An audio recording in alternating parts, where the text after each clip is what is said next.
جلسے ہو رہے ہیں، سیاسی گہما گہمی ہے، کارکن نعرے لگا رہے ہیں اپنے اپنے زندہ باد کے، جو جس کا پسندیدہ لیڈر ہے ان کا نعرہ لگ رہا ہے۔ کشمیر کے اندر راولہ کوٹ سے جب یہ کل پولنگ ہوا، پولنگ کے دوران بھی کچھ افسوسناک خبریں آئیں۔ ایک پولنگ اسٹیشن سے پولنگ باکس جو وہ ووٹنگ باکس تھے جو بھی وہ سارے اٹھا کر چوری کر کے لے جانے کی کوشش کی گئی، اور پھر وہ خیر ریکور ہوئے۔ اسی طرح ایک جگہ فائرنگ ہوئی اور وہاں جو ہے وہ جانی نقصان ہوا۔ اس کے بعد جب یہ احتجاج یا یہ جو دھرنا ہے عوامی ایکشن کمیٹی کا، یہ جب اٹھا مظفر آباد لانگ مارچ کے لیے، تو ان پر پھر جو ہے وہ لاٹھی چارج ہوا، آنسو گیس کے شیل پھینکے گئے، اور جو ہمارے پاس اب تک کی اطلاعات ہیں کل رات تک کی، آج میرپور میں بھی جو خبریں ہیں وہ ہم نے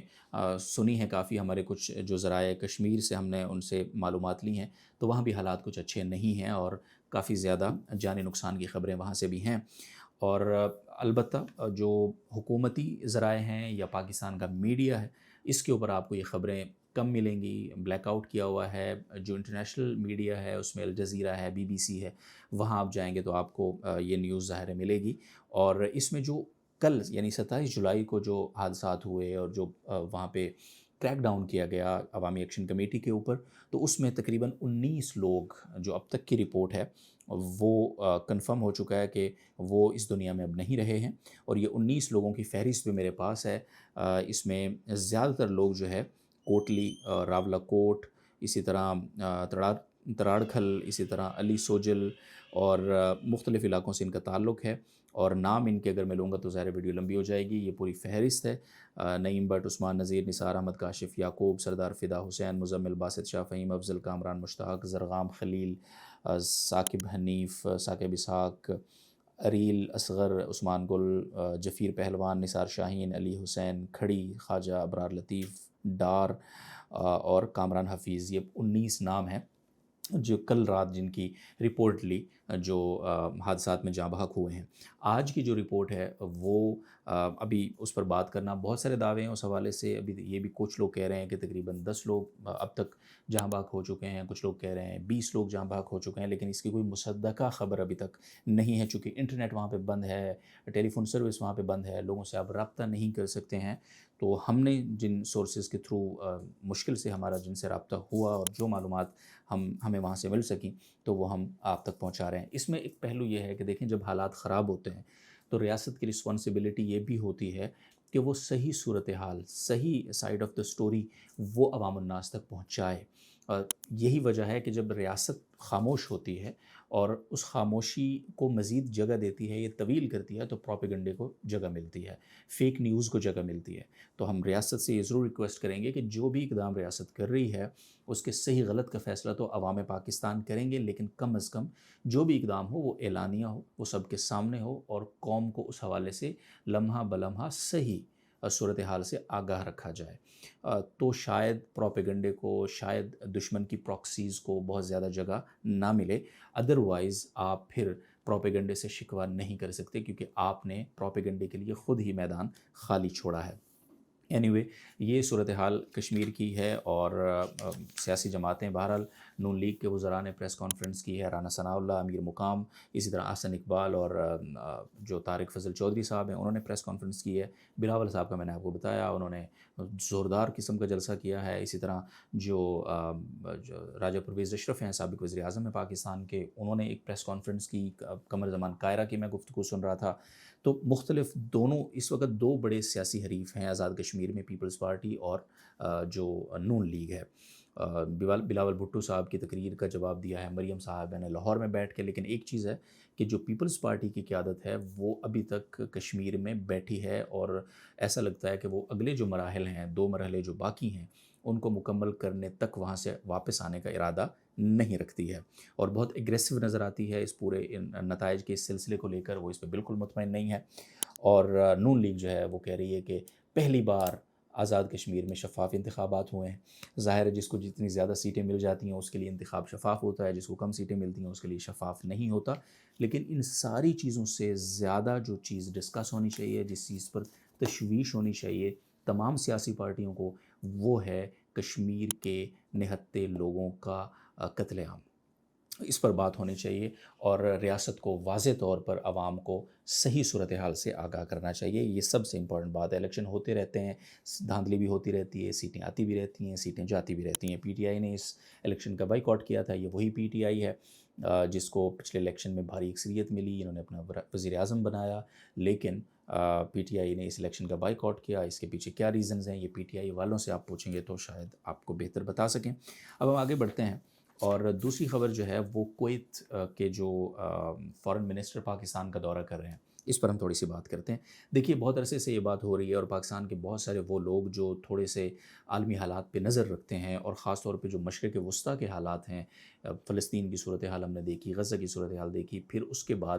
ہم نے اسرائیل اور ایران کا ٹاکرا دیکھا، بیچ میں امریکہ کا آنا دیکھا، یہ سب ہم نے دیکھا اور پاکستان کی اس میں سفارتی کوششیں دیکھی اور پاکستان کا رول بہت امپورٹنٹ تھا. اس سب میں، اس میں کوئی ڈاؤٹ نہیں ہے، پوری دنیا اس کو مانتی ہے. اللہ کرے کہ پاکستان دنیا کے جو مسائل ہیں، دنیا کے امن کے لیے جتنی کوشش کر رہا ہے، اللہ تعالیٰ اس کو توفیق دے کہ وہ اپنے جو گھر کے اندر جو حالات ہیں ان کو بھی وہ سنبھالنے کے قابل ہو سکے. اینی ویز، مشرق وسطیٰ کے حالات ایسے ہیں کہ پہلے مشرق وسطیٰ کے جتنے عرب ممالک تھے ان کے پاس آپ کو پتہ ہے پیسہ تھا، لیکن دفاع ان کا کمزور تھا، پریشان تھے وہ، چاہے وہ سعودی عرب ہو، متحدہ عرب امارات ہو، چاہے وہ کویت ہو، پھر قطر ہو، یو نیم اٹ. ان تمام ممالک نے کہیں نہ کہیں ایگریمنٹ کیا ہوا تھا، دفاعی ایگریمنٹ تھا ان کا امریکہ کے ساتھ. مجھے یاد ہے یہ جو ڈونلڈ ٹرمپ ہے، اس کی 2018 کی ایک تقریر مجھے یاد ہے، جب یہ اپنی الیکشن کیمپین کی ایک ریلی میں تقریر کر رہا تھا اور بہت تکبر سے یہ بول رہا تھا کہ میں ابھی پچھلے ہفتے شاہ سلمان سے، کنگ سلمان سے مل کے آیا ہوں اور میں نے اس کو کہا ہے کہ بھائی پیسے تم دو گے، دفاع ہمارے ذمہ ہے، تم پیسے لاؤ تمہیں ہم بچائیں گے، اگر ہم تمہارے پیچھے سے ہٹ جائیں نا تم ایک دن زندہ نہیں رہ سکتے. ایسے تکبر سے، جس طرح اس کا سٹائل ہے. تو اللہ تعالیٰ نے اس کا تکبر خاک میں ملایا. جب امریکہ کی اوقات پتہ چل گئی سعودی عرب کو کم از کم، تو سعودی عرب نے فوری طور پہ امریکہ سے اپنا دفاعی انحصار ختم کر کے پاکستان کے ساتھ ایک تاریخی دفاعی معاہدہ کیا. اس کے بعد ہم خبریں سن رہے تھے کہ ترکی بھی اس دفاعی معاہدے میں شامل ہوگا، مصر بھی شامل ہوگا. مصر نے بہت بڑی تعداد میں پاکستان سے جو اکوپمنٹ ہے،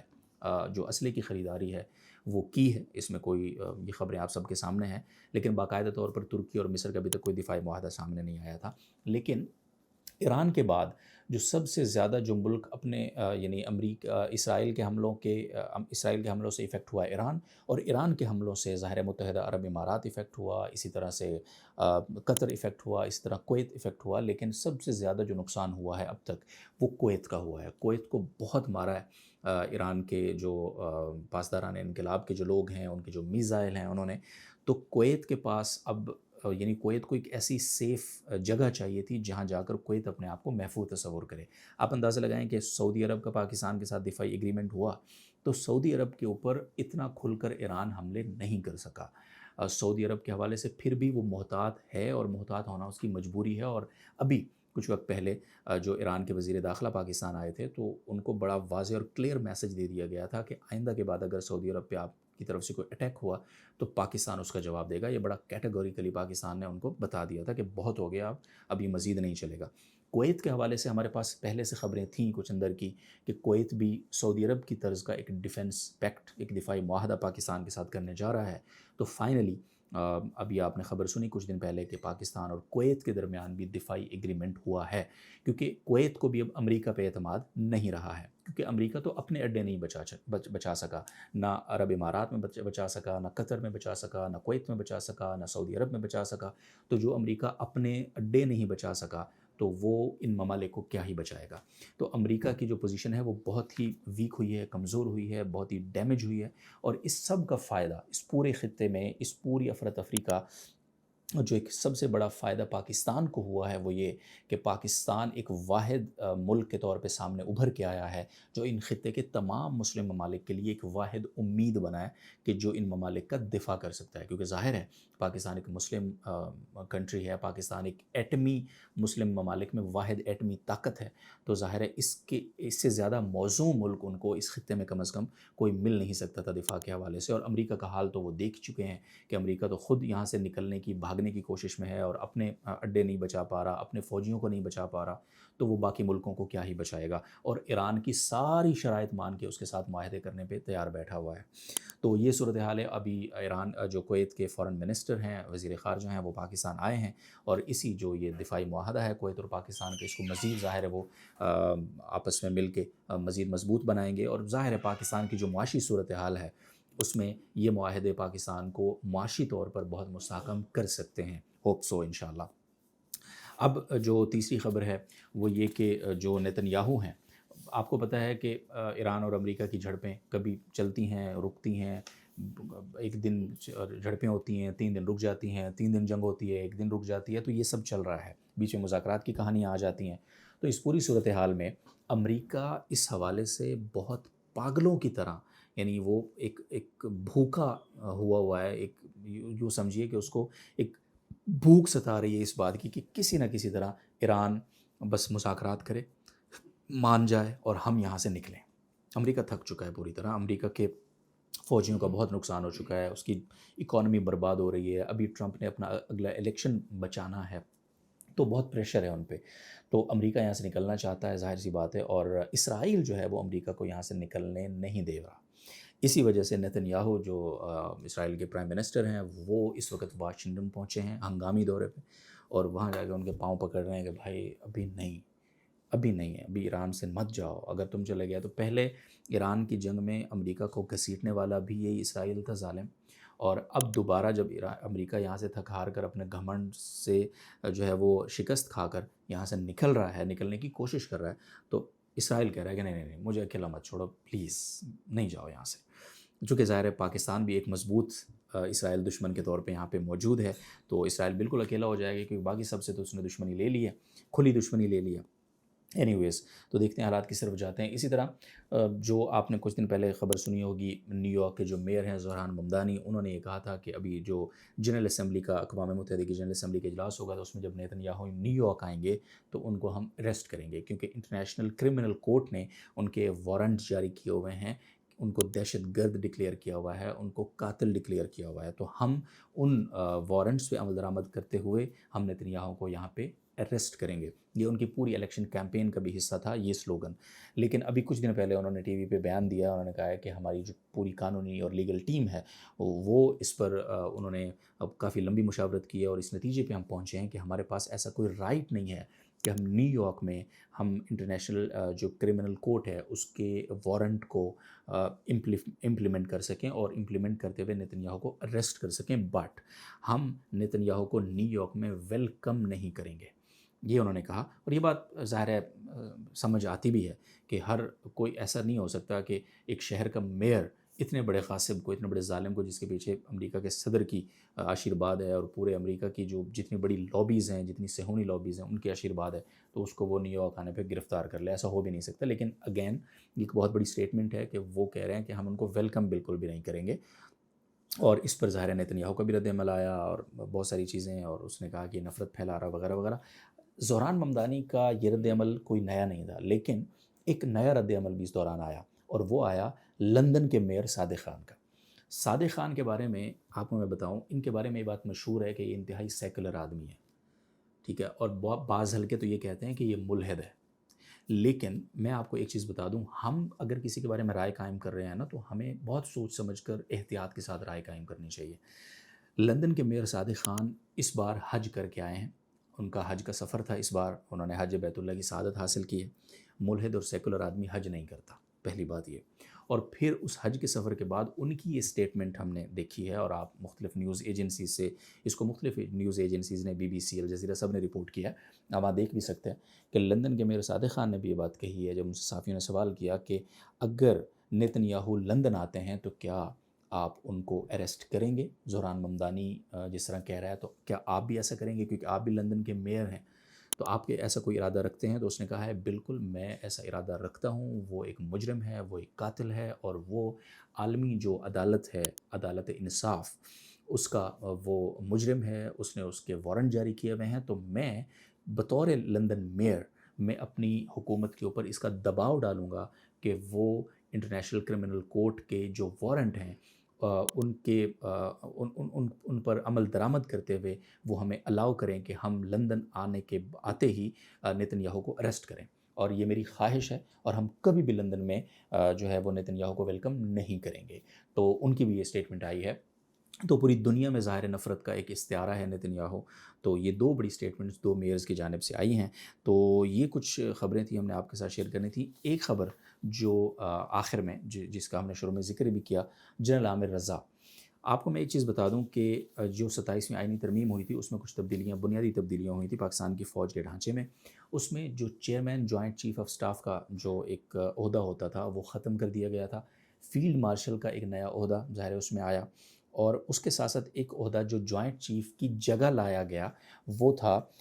نیشنل اسٹریٹجک کمانڈ کا عہدہ، CNSC یہ عہدہ،